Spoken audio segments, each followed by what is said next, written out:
नमस्कार मंडळी, 90.4 green FM वर मी आहे मेधा आणि डॉक्टर्स रूम या कार्यक्रमात तुमच्या सगळ्यांचं अगदी मनापासून स्वागत. मंडळी, आपण जेव्हा टी व्हीवर नॅशनल जिओग्राफी असं काही चॅनल बघत असतो तर परवा मी असं सहज सर्च करत होते आणि तेव्हा मला एक फिल्म दिसली आणि एक कांगारू त्याच्या बाळाला आपल्या पोटाच्या पिशवीत ठेवत होतं. मध्येच उडी मारून ते पिल्लू बाहेर येत होतं, पण धोका आहे असं वाटल्यावर ते पुन्हा आईच्या पोटात जाऊन बसत होतं.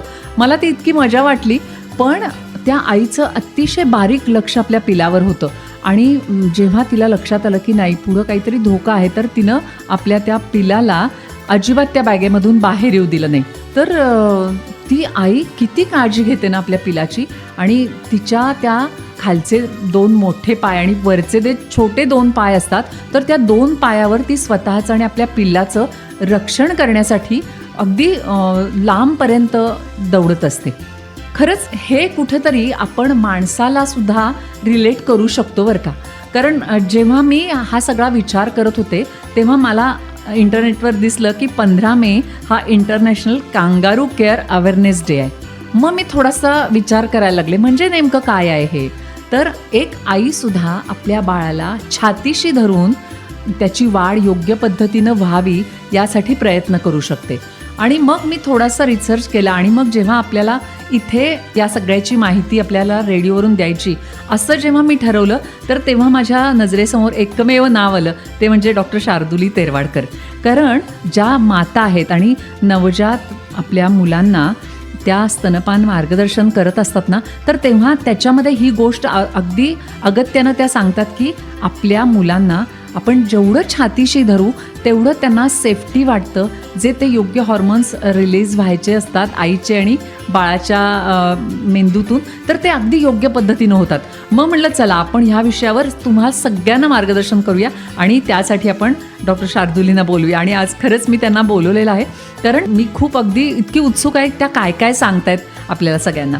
तर त्या आज इथे स्टुडिओत आलेल्या आहेत. नमस्कार मॅडम. नमस्कार. आणि तुम्ही Aditya rainbow super speciality hospital इथं जी प्रीमॅच्युअर बेबी असतात तर त्या बेबींच्या माताही त्यांच्याबरोबर असतात, तर त्यांना तुम्ही स्तनपान कसं करायचं याचं मार्गदर्शन पण करता.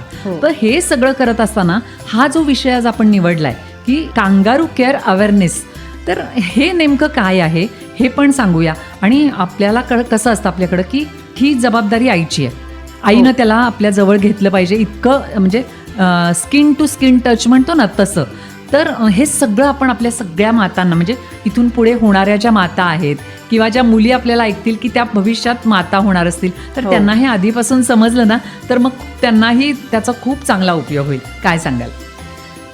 कांगारू मदर केअर ही संज्ञा आहे जी आम्ही मेडिकलमध्ये किंवा आम्ही ह्या नवजात बालकांच्या काळजीमध्ये वापरतो. जी पद्धत, त्याचं नाव आहे कांगारू मदर केअर. आता कांगारू मातेप्रमाणे आपण माणसाच्या बाळांना सुद्धा आईच्या शरीराच्या निकट स्पर्शात ठेवणं म्हणजे ही झाली kangaroo mother care therapy. Okay. आता ही संज्ञा आधी कशामुळे अस्तित्वात आली हे आपण समजून घेऊ. तुम्ही म्हणालातच, म्हणजे तुम्ही कांगारू ह्या प्राण्याबद्दल जे काही उत्सुकतेपोटी पाहिलेत त्याच्यामुळेच मला पण असं सांगावं वाटतं की तुम्हाला या मागची सगळी बायोलॉजी सांगावी. म्हणजे ऑस्ट्रेलियातला आता हा एक वैशिष्ट्यपूर्ण सस्तन प्राणी, बरोबर, इतकी बळकट शरीरयष्टी आणि ताकद असणाऱ्या प्राण्याचं पिल्लू मात्र फारच प्रतिकूल परिस्थितीत जन्माला येतं. अच्छा. म्हणजे जेमते महिनाभरच आईच्या गर्भाशयात असतं आणि त्याची वाढ म्हणजे प्लासेंटा पण पुरेशी नसते. त्यामुळं ते पिल्लू जन्माला येतं त्यावेळेला फारशी वाढ न झाल्यामुळं अगदी जेमतेम इंचभर लांबीचं, अंध आणि केस विरहित नाजूक त्वचा असणार. म्हणजे किती नाजूक आहे पहा. खरं. पण निसर्गानं त्याच्या आईला तिच्या बाळाला जगवण्यासाठी एक विशेष गोष्ट दिली आहे. म्हणजे कांगारू मादीच्या ओटीपोटापाशी शरीराला चिकटून एक पिशवी असते ज्याच्याबद्दल तुम्ही मगाशी बोललात, आणि त्या पिशवीतच तिचे स्तन असतात. म्हणजे जन्माला आल्यावर हे पिल्लू सरकत सरकत आपल्या आईच्या पोटाच्या पिशवीत येऊन बसतं आणि लगेचच स्तनपान करायला लागतं. अच्छा. त्यानंतर मात्र जवळपास 10 महिने हे पिल्लू आपल्या आईच्या पिशवीत असतं. म्हणजे अगदी तुम्ही म्हणाल तसं अगदी चालायला लागलं तरी बाहेर उड्या मारता मारता काही धोका जाणवला लगेच येऊन आईच्या पोटाच्या पिशवीत येऊन बसतं. म्हणजे जन्माला येताना अपुऱ्या वाढीमुळं जगण्यासाठी लागणारी कोणतीही क्षमता नसणाऱ्या या पिल्लाला जगवण्यासाठी म्हणून निसर्गानं आईच्या पोटापाशी ह्या पिशवीची सोय केली. तिथं राहून आईच्या अंगाचा निकटचा स्पर्श आणि आईचं दूध मिळाल्यामुळंच हे पिल्लू जगतं आणि नंतर चांगलं वाढतं. बरोबर. कांगारू मातेच्या उदाहरणानं आपण काय शिकलो तर आईच्या निकट स्पर्शात सुद्धा तिच्या दुधाइतकीच ताकद आहे आणि आईच्या निकट स्पर्शात राहिल्यामुळं आईचं दूध जास्तीत जास्त मिळण्याची शक्यता पण इथं वाढते. अच्छा. आणि ह्या गोष्टीचा वापर कसा मेडिकल किंवा एस्पेशली निओनेटॉलॉजीमध्ये केला गेला किंवा नवजात बाळांना जगवण्यासाठी त्यांची वाढ चांगली म्हणून केला गेला हे आता आपण बघू. साधारण 70च्या दशकाच्या शेवटी ही मातेच्या शरीराच्या स्पर्शाची ताकद अपुऱ्या दिवसात जन्माला आलेल्या नवजात बाळांसाठी पहिल्यांदा वापरली गेली. म्हणजे अधिकृतपणे 1983 मध्ये कोलंबियातल्या बोगोटा या शहरात एका लहान मुलांच्या हॉस्पिटलमध्ये 2 डॉक्टर्सनी म्हणजे डॉक्टर एडगर रे आणि डॉक्टर हेक्टर मार्टिनेज यांनी त्यांच्या हॉस्पिटलमध्ये ही पद्धत वापरायला सुरुवात केली. अच्छा. त्यांच्याकडे येणाऱ्या अपुरी वाढ झालेल्या नवजात अर्भकांची संख्या त्या काळात वाढली आणि प्रीमॅच्युअर बाळांच्या शरीराला कृत्रिमरित्या ऊब देण्यासाठी जे वॉर्मर बेड वापरले जातात ते कमी पडले. अच्छा. म्हणून त्यांनी एक युक्ती केली. ऍडमिट झालेल्या बाळांच्या मातांनाच स्वतःच्या बाळाला ऊब देण्यासाठी छातीशी धरून हॉस्पिटलमध्ये बसवून ठेवलं. या पद्धतीचे बाळाला आणि आईलाही बरेच फायदे होत आहेत हे लक्षात आल्यावर त्यांनी ही पद्धत अधिकृतपणे वापरून अभ्यासायला सुरुवात केली. अच्छा. त्यांच्या या अनुभवानंतर आसपासच्या आणि जगभरातल्या बऱ्याच हॉस्पिटल्सनी ही पद्धत अवलंबली. म्हणूनच जागतिक आरोग्य संघटनेने या संशोधनाची नोंद घेतली. बऱ्याच अधिकृत संशोधनानंतर नवजात बाळाला आईच्या त्वचेच्या निकट स्पर्शात ठेवणं या पद्धतीचा एक ट्रीटमेंट म्हणून अवलंब केला पाहिजे असा त्यांनी मग नियमच केला. अच्छा. म्हणजे हे सगळं एका प्रयोगातून सिद्ध झालं आणि म्हणजे गरज शोधाची जननी सत्य त्या हे कमी पडल्या त्यांना म्हणून त्यांनी आईचा उपयोग ह्या उबदारपणासाठी केला. आणि खरंच आपण म्हणतो ना एखादी आई बाळाला त्याचा जन्म झाल्या जेव्हा आपल्या छातीशी घेते तेव्हा एक ते मातृत्व जे असतं आणि ती आई असते ना तीच ते हे समजू शकते. अगदी. पण मग हे माणसांमध्ये ही पद्धत जी अवलंबली जाते तर ती कशी म्हणजे आपण सांगू शकतो की आईला फक्त जवळ धरा पण मग हवा वेगळी असते जेव्हा तिची डिलिव्हरी होते तेव्हा मग थंडी असेल तर ठीक आहे ती अगदी छातीशी घेऊ शकते पण आत्तासारख्या उन्हाच्या कंडिशनमध्ये तिला पण प्रचंड उकडत असतं बाळ पण एखाद वेळेस गरम होऊ शकतं मग अशा वेळेला आपण ही पद्धत कशी अवलंबतो. कसं आहे बाळाला उभेची गरज असते म्हणजे ही जी बाळात आपण पुढं बघूच ह्याच्याबद्दल जेव्हा मी डिटेल्समध्ये सांगेन त्याला पण बाळाला जी बाळं अपुऱ्या दिवसाची असतात त्या बाळांना आईच्या अंगाच्या उभेची खूप गरज असते आणि तशी आपण कृत्रिमरित्या वॉर्मर बेडमध्ये ही सगळी सोय करून देतो. पण जेव्हा कांगारू मदर केअर देतात त्यावेळेला बाळाच्या छातीवरचे कपडे काढून आईच्या उघड्या छातीवर बरोबर 2 स्तनांमध्ये बाळाला ठेवतात आणि वरून एखाद्या कापडानं झाकतात. बॅग किंवा पट्टा बांधला तर बाळ इकडं तिकडं न हलता बराच काळ व्यवस्थित राहतं. त्यामुळे आईला पण काळजी नसते आणि ती पण आराम करू शकते म्हणजे बाळ झोपले त्यावेळेला आई झोपू शकते. यात बाळाचं डोकं एका बाजूला असतं. आता आमच्या हॉस्पिटलमध्ये तर आम्ही ह्यासाठी कांगारू बॅग नावाची एक विशिष्ट पिशवीच वापरतो. अच्छा. आणि त्याला चेन असतात दोन्ही बाजूनी आणि बाळांच्या पेटीच्या शेजारीच आईसाठी आम्ही आराम खुर्ची ठेवली आहे ज्यात आई बाळाला या बॅग मध्ये आपल्या छातीवर ठेवते आणि कित्येक तास विश्रांती घेऊ शकते. अशा पद्धतीनं आपण प्रत्यक्षरित्या किंवा प्रॅक्टिकली कांगारू मदर केअर ही आपण अवलंबतो. बरोबर. आता असं होतं की आता NICU मध्ये मुलं असतात तर तेव्हा मग आईची एक थोडीशी मानसिकता असते की आता बाळ तिथे आहे मग माझा काय उपयोग मी त्याला दूध कसं पाजणार ते डॉक्टर माझ्यापाशी देतील का बाळाला मग याविषयी काय सांगूया म्हणजे अशी फक्त याच मुलांसाठी ही गरजेची असते की जनरल सगळ्या मुलांना ही ट्रीटमेंट आपण देऊ शकतो. बरोबर. म्हणजे आता प्रश्न इथं आहे की ही ट्रीटमेंट नक्की कोणासाठी. जी बाळं त्यांच्या आईच्या गर्भाशयात 37 पेक्षा कमी आठवडे असतात आणि ज्यांचं वजन जन्माच्या वेळेचं वजन हे 2.5 किलोपेक्षा कमी भरतं त्यांना कांगारू मदर केअर दिली जाते. जी बाळं हॉस्पिटलमध्ये म्हणजे NICU मधल्या यंत्रणेशिवाय श्वास घेऊ शकतात आणि ज्यांचं वजन 2 किलो भरते त्यांना विशेष करून ही ट्रीटमेंट दिली जाते. त्यामुळे फक्त हॉस्पिटलमध्येच नाही तर कुठेही अशी प्रीमॅच्युअर बाळं जन्माला येतात तिथं म्हणजे घरी किंवा प्राथमिक आरोग्य केंद्रात जरी बाळंतपण झालं असेल तरीही ही पद्धत वापरून आपण बाळाला उबदार आणि सुखरूप ठेवू शकतो. अच्छा. खरं तर बरेच प्रश्न मनात आहेत की नेमकं कशा पद्धतीनं हे काम होतं किंवा मग ही पद्धत कशी फायदेशीर ठरते या सगळ्याविषयी पण मी तुम्हाला विचारणार आहे. पण एक ब्रेकची वेळ झाली आहे, ब्रेक घेऊया आणि मग आपण या सगळ्या पुढच्या प्रश्नांकडे वळूया. संगीताची जादूगारी ग्रीन FM, कला क्रीडेची भरारी ग्रीन FM, शेती तंत्रज्ञानासाठी ग्रीन FM, हिरव्या महाराष्ट्रासाठी ग्रीन FM.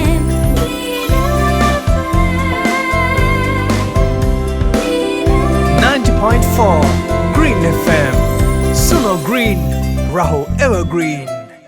तर ब्रेकनंतर तुमच्या सगळ्यांचं पुन्हा एकदा स्वागत आहे. मंडळी, आज आपण बोलतोय कांगारू केअर अवेअरनेसबद्दल आणि आपल्याला इतकी छान माहिती आत्तापर्यंत सांगतायत डॉक्टर शार्दुली तेरवाडकर, ज्या स्तनपान मार्गदर्शक सुद्धा आहेत.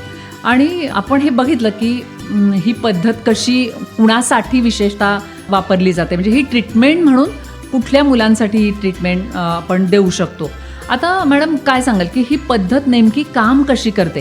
कारण आपल्याला आता साधारण माहिती आहे की बाळाला आईजवळ सतत ठेवावं, म्हणजे आपण बरेचदा टी व्हीवरून किंवा डॉक्टर्स पण आपल्याला सांगत असतात, पण स्पेशली आपण कांगारू केअर अवेअरनेस लोकांमध्ये जागृत करतोय, मुलींमध्ये स्पेशली. तर त्यासाठी त्यांना सांगूया की ही पद्धत नेमकी कशी काम करते. अगदी एका शब्दात म्हणायचं तर हा निसर्ग आहे. म्हणजे मानवी शरीरात जे हॉर्मोन्स असतात त्यांचीच ही सगळी कमाल. त्यांच्या प्रभावामुळेच ही पद्धत एक महत्त्वाची ट्रीटमेंट म्हणून काम करते.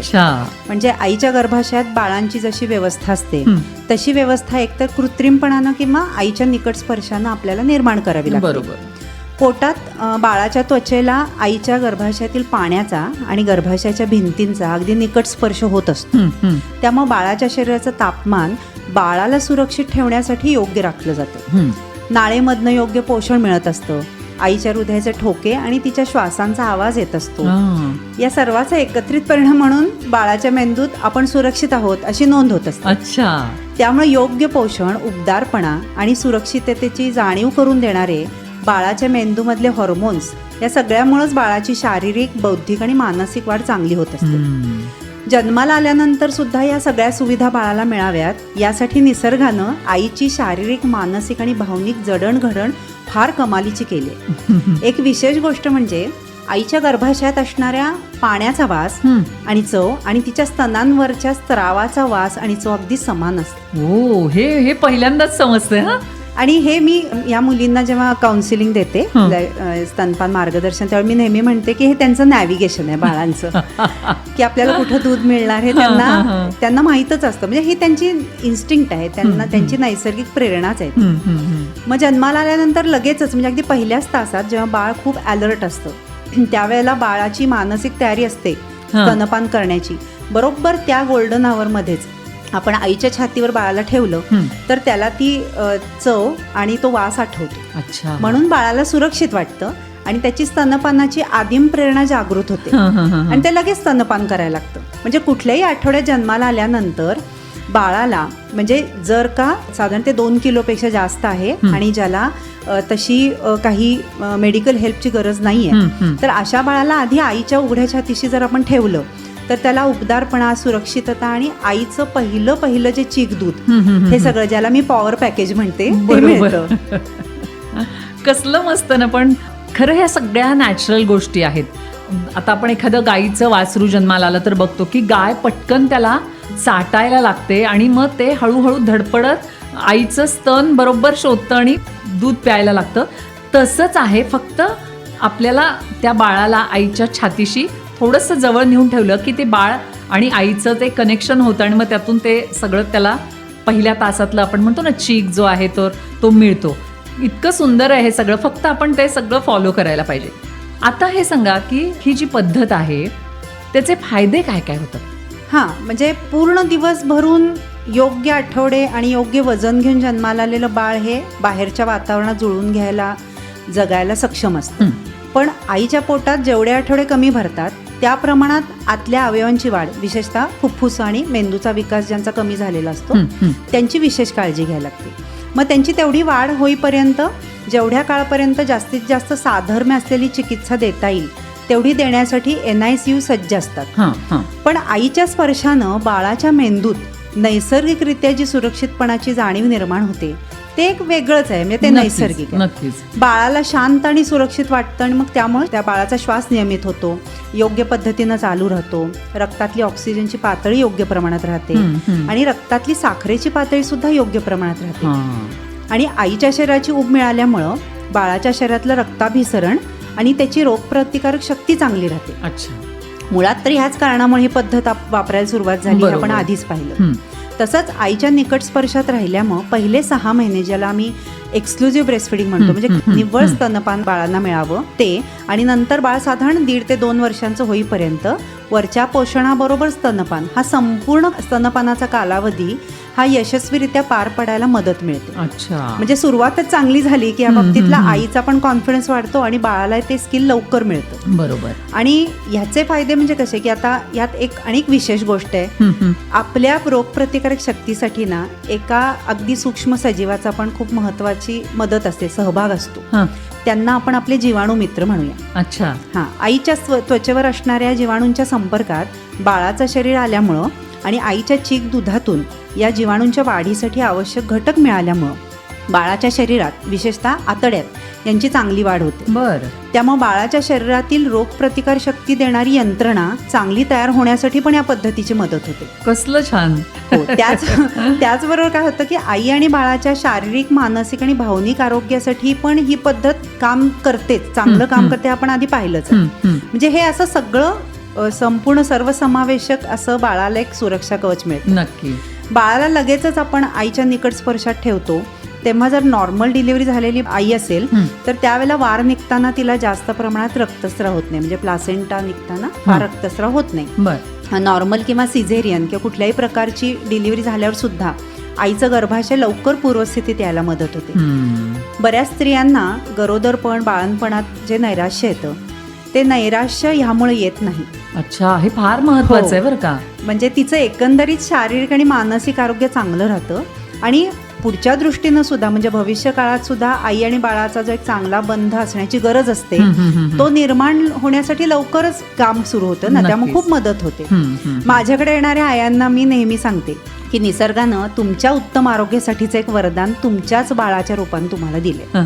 फक्त पहिले 6 महिने आणि नंतर जास्तीत जास्त काळ बाळाला तुमचा निकट स्पर्श आणि तुमचं दूध देत राहा, बाळाच्याच नाही तर तुमच्या सुद्धा एकंदरीत सर्वांगीण आरोग्यासाठी. अरे वा. म्हणजे खरं तर डॉक्टर सांगतच असतात की 6 महिने फक्त आईचं दूध आणि त्याच्यानंतर हळूहळू त्याच्या आहारात एक एक त्याचं जेवण आहे ते वाढवत राहा आणि थोडं थोडं आईचं दूध कमी करत राहा, पण ते सपोर्टिव्हली घ्यायचं आहे. तर त्यामुळं नक्कीच आईचं आणि बाळाचं आरोग्य चांगलं राहायला मदत होते, हे तर तुम्ही सांगितलं. आता कांगारू मदर केअर आणि स्तनपान आपण जे म्हणतो, तर त्याचा काही एकमेकांशी संबंध आहे? निश्चितच. आपण आधीच बघितलं की कसं कांगारू मदर केअर स्तनपान लवकर आणि यशस्वीरित्या सुरू करायला मदत करतं. आता त्याच्या मागचं आपण शास्त्र बघूया. बाळाच्या संपर्कात आल्यावर ऑक्सिटोसिन या हॉर्मोनमुळं आईच्या शरीराला बरेच फायदे मिळतात. अच्छा. त्यातला सर्वात महत्त्वाचा फायदा म्हणजे बाळाच्या निकट स्पर्शामुळं बाळाबरोबरच आईचा सुद्धा तणाव कमी होत असतो. आईच्या निकट स्पर्शानं बाळाला स्तनपानासाठी प्रेरणा मिळते आणि बाळ आईच्या छातीवरच असल्यामुळे योग्य प्रमाणात योग्य वेळी स्तनपान सुरू पण करता येतं. बरोबर. बाळाच्या स्पर्शामुळे आईच्या शरीरात जेव्हा हॉर्मोनची पातळी योग्य प्रमाणात राहते तेव्हा तिला लवकर दूध येण्यासाठी मदत होते. आणि बाळांत झाल्यावर आईच्या स्तनात आधीपासूनच तयार असलेलं आईचं पहिलं दूध म्हणजे चीक दूध यायला लागतं. हा जो चीक आहे तो दुधासारखा पांढरा दिसत नसल्यामुळं ते दूध आहे आणि ते सर्वात जास्त पोषक आणि रोगप्रतिकारक शक्ती देणार आहे, हेच काही वेळेला आयांना आणि त्यांच्या परिवाराला माहीत नसतं. त्यामुळे जन्माला आल्यानंतर आम्ही असं सांगतो की प्रत्येक बाळाला आधी आंघोळ घालायची गडबड न करता नुसतं पुसून पटकन आईच्या उघड्या छातीशी ठेवा, म्हणजे मग आपण म्हणतो ते त्याचं हक्काचं पॉवर पॅकेज त्याला लगेच मिळेल. किती छान आहे खरं. आईला आणि बाळाच्या एकंदरीत गरजा पण समजायल्यामुळे मदत होते ना. आईच्या छातीजवळ आल्यावर बाळाला भूक असेल तर ते काही संकेत देतं, म्हणजे हंगर क्यूज आम्ही म्हणतो जे, ते बाळाचे भुकेचे संकेत पण समजायला आईला मदत होते. आणि आईच्या सुद्धा मी आधी म्हणल्याप्रमाणे शारीरिक, मानसिक आणि भावनिक आरोग्यावर या सगळ्याचा चांगला परिणाम दिसून येतो. नक्कीच नक्कीच. खरंच किती छोटी आणि सोपी गोष्ट आहे ही, पण तरी सुद्धा अनेक आयांकडून ही घडली जात नाही आणि मग त्याला ते तुम्ही म्हणता ना पॉवर पॅकेज आहे तर ते मिळत नाही. पण आता हे झालं आईबद्दल. पण काही वेळेला आईलाही प्रॉब्लेम असू शकतो किंवा ती आजारी असते किंवा स्टिचेस असतील तर ती पटकन बाळाला जवळ घेऊ शकत नाही किंवा जास्त वेळ त्याला स्वतःजवळ ठेवू शकत नाही. मग अशा वेळेला आणखी कोणी बाळाला कांगारू मदर केअर देऊ शकतं, म्हणजे विशेषतः त्याचे बाबा असतील किंवा मग तेही जवळ नसतील तर आणखी कोणी? काय हा सांगाल? खूप छान प्रश्न आहे. कारण मगाशी तुम्ही म्हणालात बोलता बोलता की आईला लगेचच बाळाला धरण्यासाठी काही आपण सोय करू शकतो का वगैरे. आता विशेषतः आमच्याकडे NICU जेव्हा बाळा ॲडमिट होतात त्यावेळी बाळाची आई बरेचदा मॅटर्निटी हॉस्पिटलमध्ये अजून ॲडमिटच असते. आणि तुम्ही म्हणाल तसं काही वेळेला आईलाही बसायला त्रास होत असतो. मग ह्याच्यासाठी एक सोय अशी आहे, जे आदर्श व्यक्ती तर बाळाचीच आई, कारण मी मगाशी म्हटलं तसा तो निसर्गच आहे. बरोबर. पण जेव्हा आई उपलब्ध नसते तेव्हा बाळाचे वडील आणि अगदी जवळच्या नात्यात आईला मदत करणारी व्यक्ती, म्हणजे जिच्या सहवासात आई कम्फर्टेबल आहे अशी व्यक्ती पण ही केअर देऊ शकते. काही वेळेला म्हणजे वडिलांना इतक्या छोट्या बाळाला हाताळण्याची भीती वाटत असते, पण त्यांना सगळी माहिती दिल्यानंतर सुद्धा ते सुद्धा म्हणजे ही केअर व्यवस्थित देतात. अच्छा. म्हणजे आमच्या हॉस्पिटलमध्ये कितीतरी वडील उत्सुकतेनं विचारतात, मग आम्ही त्यांना थोडासा दिलासा देऊन त्यांचा कॉन्फिडन्स वाढवून त्यांना ह्यासाठी उद्युक्त करतो. मग बाळाच्या बाबांना आराम खुर्चीत बसवतो, कांगारू बॅगमध्ये बाळाला घेऊन कांगारू केअर देण्याचं ट्रेनिंग पण दिलं जातं. मग आम्ही ह्याला कांगारू फादर केअर पण म्हणतो. हा वडिलांसाठी हा खूप सुंदर म्हणजे भावनिकदृष्ट्या पण फार महत्त्वाचा अनुभव असतो. आणि भावनिकता त्या बाबतीत बाळाला सांभाळण्याच्या बाबतीतली मानसिकता पण तयार होते ह्याच्यामुळं. ह्याचा पण हा फायदा आम्हाला दिसलेला आहे. बरोबर. आणि असं केल्यामुळं आईला सुद्धा थोडासा कॉन्फिडन्स येत असेल आणि ती पण बाळाला आपल्या छातीशी घेण्यासाठी अधीर होत असेल की जेणेकरून मी तिथे जाईन, NICU मध्ये जाईन आणि तिथल्या तिथं मी बाळाला माझ्या जवळ घेईन, त्याला फिडिंग देईन आणि मग पुन्हा योग्य काळासाठी ते बाळ NICU युनिटमध्ये जाईल. कारण काही काही वेळेला बराच काळ आईला ही कांगारू मदर केअर द्यायला लागते, तासनतास बसावं लागतं. मग त्यावेळेला मात्र ही अशी असं टीम वर्क केलं की हे छान यशस्वीरित्या पार पडतं. आणि मग याला धरूनच आणखी एक प्रश्न विचारेन तुम्हाला की आता हे कांगारू केअर अवेअरनेस डे आपण नुकताच 15 तारखेला साजरा केला, पण हे करत असताना मला वाटतं की आपल्याकडं स्पेशली भारतामध्ये सगळ्या होणाऱ्या आयांना हे ट्रेनिंग म्हणा किंवा या सगळ्या गोष्टी ज्या आहेत की आपली डिलिव्हरी झाल्यानंतर आपल्याला काय काय करावं लागणार आहे त्याची जी मानसिकता आहे तर ती त्यांची आधीपासून तयार करायला हवी. म्हणजे मग तिथे आई तर आलीच पण बाबा पण आले, तर त्याबद्दल आपण काय सांगूया? तुम्ही इतका महत्त्वाचा हा मुद्दा मांडलाय. आम्ही साधारण 3rd ट्रायमेस्टर म्हणजे 7वा, 8वा आणि 9वा 7व्या महिन्यापासूनच या बाबतीतली माहिती सांगायला सुरुवात करतो. म्हणजे आयडियली तशीच सांगितली गेली पाहिजे. तर जर एखाद्या मुलीची साधारण 7वा संपत आल्यावर 8वा महिना संपत आल्यावर अशी जर डिलिव्हरी झाली तर तिला माहिती असतं. आणि काही वेळेला कसं असतं, ह्या रिस्क असतात त्या आधीच स्क्रीनिंगमध्ये त्या आधीच आयडेंटिफाय केलेल्या असतात, समजलेलं असतं की एखाद वेळेस प्रीमॅच्युअर डिलिव्हरी होईल, माहीत असतात काही गोष्टी. तर त्यावेळेला सुद्धा आईची मानसिकता आधीपासून जर तयार केली तर त्या मुली खूप चांगल्या पद्धतीनं हे समजून घेऊन करतात. आणि मग काय होतं की त्यांना अचानक मानसिक धक्का पण बसत नाही आणि ह्या गोष्टी करण्यासाठी जी काही पूर्वतयारी आहे ती सगळी त्या करून ठेवतात. आता ह्यात आहाराचा पण मग भाग येतो. मग दूध काढणं हे कसं काढून ठेवायचं हे ट्रेनिंग असतं. जे काही वेळेला काय होतं, अचानक डिलिव्हरी झाल्यानंतर मग त्या आईला आम्ही सगळे शिकवतो. त्यावेळेला ती स्वतः एक पेशंट, म्हणजे आई ही स्वतः खरं तर मेजर पेशंट असते अशा वेळेला. मग तिला ते सगळं एकदम अंगावर आल्यासारखं वाटतं की अरे हे सगळंच मला आता शिकणं आलं. तर तसं होत नाही, ती गडबड, तो गोंधळ उडत नाही.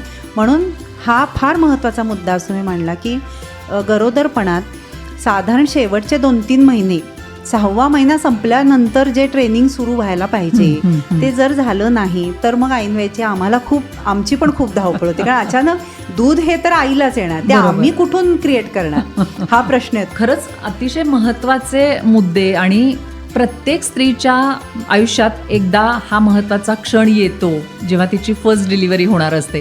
तर त्याआधी तिनं या सगळ्या गोष्टी किंवा आपल्या मनामध्ये ज्या काही शंका असतील तर तुमच्यासारख्या स्तनपान मार्गदर्शकांना जर विचारल्या तर नक्कीच पुढचं जे बाळाला जवळ घेणं आहे त्याला एका तासाच्या आत फिडिंग करणं का गरजेचं आहे, या सगळ्या गोष्टी तिला वेळेत समजल्या जातील आणि मग तिला हे बाळंतपण एक सुंदर प्रवास असा वाटेल. आणि मग तिच्याबरोबर तिची आई किंवा तिच्या सासूला सुद्धा या सगळ्या गोष्टी माहिती होतील, जे नव्यानं, अर्थात त्यांना ह्या गोष्टी माहिती असतीलच, पण नव्यानं पुन्हा त्याची उजळणी होईल, तेव्हा हा सगळ्या फॅमिलीचा प्रवास खूप छान आणि आनंददायी होईल असं म्हणायला तुम्ही हरकत नाही. फॅमिली हा शब्द वापरलात ना, खरोखरीच ह्याला आम्ही म्हणतानाच फॅमिली काउन्सिलिंगच म्हणतो. अच्छा. कारण आम्ही त्यांच्या टीममध्ये काम करत असतो. म्हणजे बाहेरून त्या टीममध्ये काम करणारी एक व्यक्ती असते, ती म्हणजे स्तनपान मार्गदर्शक. अच्छा. त्यामुळं मी म्हणताना त्या मुलींना नेहमी म्हणते की साधारण 1.5 ते 2 वर्ष माझं तुझ्यावर लक्ष आहे. म्हणजे तू खातेस पितेस की नाही, तू विश्रांती घेतेस की नाही, तू बाळाला सांगितले तसं धरतेस की नाही. कारण काही वेळेला मग ते दूध पाजलं आणि ठेवून टाकलं बाळाला बाजूला, हा एक प्रकार घडतो की म्हणजे कंटाळल्यासारखं होतं की सारखं सारखं काय तेच तेच करायचं असं पण मुलींना वाटतं. पण किती इसेन्शियली फार फार तर पहिले 6 महिने या गोष्टी. आणि हे जे कांगारू मदर केअर आहे ती फक्त बाळाची साधारण नैसर्गिकरित्या जे काही आठवडे कमी पडलेत ते भरून येऊन बाळ व्यवस्थित ताकद वाढल्यावर स्तनपान करेपर्यंत एवढाच काळ आहे. हा पण एक महत्वाचा मुद्दा तुम्ही सांगितलात, कारण कांगारू केअर आपल्याला ती लॉंग टर्म करायची नाहीये. तर हे सगळं आता इतकं सोप्या भाषेत इतका छान संवाद साधला मॅडमनी आपल्याशी. तर नक्की ज्या होणाऱ्या माता आहेत तर त्यांनी हे लक्षात घ्यायला तर हरकत नाहीच, पण भविष्यात पुढं ज्यांना माता व्हायचंय त्या आता प्रवासात आहेत त्या सगळ्या, पण त्यांनी पण ह्या गोष्टी लक्षात ठेवायला काहीच हरकत नाही. खरं तर प्रत्येक व्यक्तीनं याचं जर ज्ञान ठेवलं तर मग अगदी प्रत्येक वेळेला काउन्सिलरपर्यंत जायला शक्य झालं नाही तर आपण ह्या गोष्टी सांगू शकतो ना. म्हणून आपण सगळ्यांनी ह्या गोष्टी आठवणीनं लक्षात ठेवूया असं म्हणेन मी. तर नक्कीच हे लक्षात ठेवायला हरकत नाही, पण तरीसुद्धा आता आपण काही काळानं एखाद्या वेळेस विसरून जाऊ तर त्यासाठी सुद्धा आपल्याला शार्दुली तरवाडकर मॅडम मदत करू शकतात. ती कशी, आपण त्यांच्याकडूनच ऐकूया. आमच्या हॉस्पिटलच्या वेबसाईटवर एक चॅटबॉट आहे, Aditya rainbow super speciality children हॉस्पिटलचं. तुम्ही गुगलवर सर्च केलं तर तुम्हाला त्याच्यावर पहिल्याच पेजवर एक चॅटबॉट म्हणजे तसा एक आयकॉन दिसेल. त्याच्यावर तुम्ही क्लिक केलं की त्याच्यावर तुमच्या प्रश्नांची सोप्या भाषेत उत्तरं देण्यासाठी म्हणून तो रोबोट काम करतो. मग पेडियाट्रिक म्हणजे लहान बाळांची काळजी कशी घ्यायची एकंदरीत, आणि लॅक्टेशन म्हणजे स्तनपानाच्या बाबतीत काय काय जे प्रश्न असतात, कॉमनली जे जे प्रश्न असतात त्या सगळे प्रश्नांचा आम्ही फीड करून त्या रोबोटला ठेवले आणि तो तुमच्या प्रश्नांची उत्तरं देऊ शकतो. म्हणजे तुम्हाला जे प्राथमिक ज्या काही तुमच्या प्रश्नांची उत्तरं लागतात ती सगळी तुम्हाला त्याच्यावर मिळू शकतात. नक्कीच. म्हणजे हा एक आणखी सोपा मार्ग आपल्याला मिळालेला आहे असं म्हणायला हरकत नाही. तर खरंच तुम्ही इथं येऊन हे सगळं आमच्या होणाऱ्या मातांना, भविष्यातल्या मातांना किंवा सगळ्याच मातांना सांगितलं. खरंच मनापासून धन्यवाद. तर मंडळी, आज आपल्याबरोबर होत्या Aditya rainbow super speciality children's हॉस्पिटलच्या स्तनपान मार्गदर्शक डॉक्टर शार्दुली तरवाडकर. तुम्ही इथे येऊन हे अमूल्य मार्गदर्शन आमच्या सगळ्यांसाठी केलेत. मनापासून धन्यवाद. माझ्याकडून सुद्धा धन्यवाद, कारण जास्तीत जास्त मातांपर्यंत, गरोदर बायकांपर्यंत ही माहिती पोचणं फार गरजेचं आहे. कारण काही वेळेला हॉस्पिटलमध्ये पोचेपर्यंत त्या बाळांचं काय करायचं ही पण एक लोकांना शंका असते. बरोबर. तर अशा परिस्थितीमध्ये तुम्ही कधीही संपर्क साधून या बाबतीत माहिती घेऊ शकता आणि आपण या बाळांना वाचवू शकतो. नक्कीच. Thank you very much.